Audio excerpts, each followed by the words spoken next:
My parents always favored my sister, so when Grandpa's will left me a $500,000 inheritance, they tried to steal it and give it to my sister. But little did they know that my grandparents had other plans. I, 28M, come from a family with a long and complicated history of favoritism. My parents, especially my dad, have always favored my younger sister Amy, 25F, over me. This favoritism started when we were kids and only got worse as we grew up. From my earliest memories, Amy was always the golden child. When I was 5 and she was 2, our parents threw her an extravagant birthday party with a bouncy castle, a petting zoo, and professional face painters. For my birthday that same year, I got a small family dinner and a store-bought cake. This set the tone for years to come. As we grew older, the disparities became more apparent. Amy always got the newest toys, the best clothes, and the most attention. I remember when I was 10, I saved up my allowance for months to buy a new bike. When Amy saw it, she threw a tantrum because she wanted one too. Instead of teaching her about saving or waiting, my parents immediately went out and bought her an even better bike than mine. School was another arena where the favoritism shone through. My parents went to all of Amy's school events but often missed mine. In 4th grade, I had the lead role in the school play. I was so excited and practiced for weeks. On the night of the performance, my parents showed up an hour late, missing my big scene. They said Amy had a tummy ache and they were comforting her. I later found out she was fine, they had just lost track of time while playing with her. When it came to academics, nothing I did ever seemed good enough. In middle school, I consistently got straight A's, joined the math club, and even won a regional science fair. My parents barely acknowledged these achievements, but when Amy got a B+ on a single test in her weakest subject, they threw her a celebratory dinner and bought her a new phone as motivation to keep improving. High school was particularly tough. I threw myself into every activity I could, hoping to win their approval. I was captain of the debate team, editor of the school newspaper, and maintained a 4.0 GPA. Meanwhile, Amy coasted through school, barely maintaining a C average and spending most of her time partying with friends. During my junior year, I was selected as one of 2 students from our school to attend a prestigious summer program at Harvard. It was a huge honor, and I was thrilled. When I shared the news at dinner, my dad grunted and changed the subject to Amy's upcoming dance recital. My mom at least said, "That's nice," but quickly moved on. The night of Amy's recital, which fell on the same day I was leaving for Harvard, my parents couldn't drive me to the airport because they didn't want to miss Amy's performance. I had to ask a friend's parents for a ride. The college application process was another painful experience. I spent months perfecting my essays, participating in extracurriculars, and studying for the SATs. I was accepted into several top-tier universities and received a substantial scholarship to my dream school. When I announced this at dinner, my parents' response was lukewarm at best. My dad said, "That's good, but don't let it go to your head. College isn't everything." My mom added, "Just don't forget about us when you're off becoming a big shot." In contrast, when Amy barely graduated high school and decided not to go to college, my parents were completely supportive. They praised her for knowing herself and not conforming to societal pressures. They even bought her a car as a graduation present, something they never did for me. This constant favoritism took a heavy toll on me emotionally. I struggled with depression and anxiety throughout my teens and early 20s. I started seeing a therapist in college, which helped me understand that my parents' behavior wasn't my fault.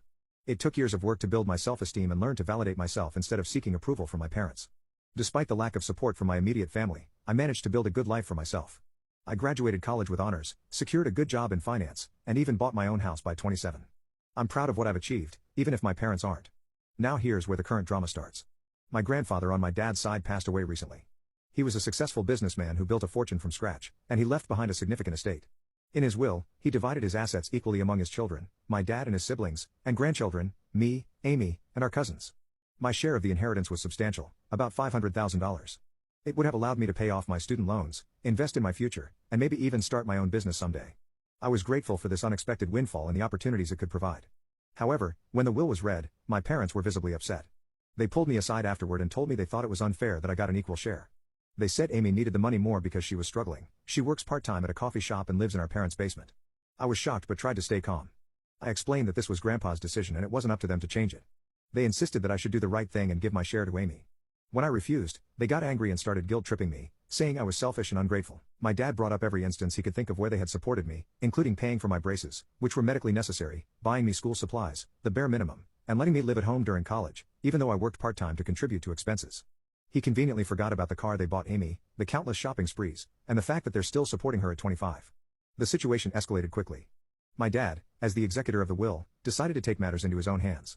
He announced that he was going to reinterpret Grandpa's wishes and give my entire share to Amy on top of her own inheritance. He claimed this is what Grandpa would have wanted if he had known our individual circumstances. I was devastated. Not only was this clearly illegal, but it was also a painful reminder of how little my parents valued me. I tried to reason with them, pointing out that Grandpa had always treated all his grandchildren equally and that he was well aware of our situations. My mom then accused me of speaking ill of the dead by suggesting Grandpa would have wanted anything different from what my dad was proposing. I brought up specific memories of Grandpa encouraging my academic and career pursuits, but my parents dismissed these as misunderstandings. They claimed Grandpa had privately expressed concern about Amy's future and had wanted to ensure she was taken care of. When I asked why he hadn't just written the will that way, they didn't have an answer. Amy, for her part, seemed uncomfortable with the situation but didn't speak up against our parents. When I tried to talk to her privately, she just shrugged and said, "Mom and Dad know best." It was clear she wasn't going to be any help. Feeling hurt and betrayed, I reached out to my paternal grandmother, Grandpa's widow, for advice. She was furious when she heard what was happening. She told me that this was absolutely not what Grandpa had intended and that my parents had no right to change the will. Grandma shared some information that shed new light on the situation. Apparently, my parents had approached Grandpa a few years ago asking him to leave everything to Amy in his will. Grandpa had firmly refused, stating that he believed in treating all his grandchildren equally. He had even added a clause to his will stating that anyone who contested the equal distribution would forfeit their share. Armed with this information, I confronted my parents. They were shocked that Grandma had told me about their previous attempt to influence the will. My dad tried to justify it by saying they were just looking out for Amy's future, but I could see the guilt on their faces. Grandma took action immediately. She contacted her lawyer and the other executors of the will. She also reached out to my dad's siblings, who were equally outraged by what my dad was trying to do.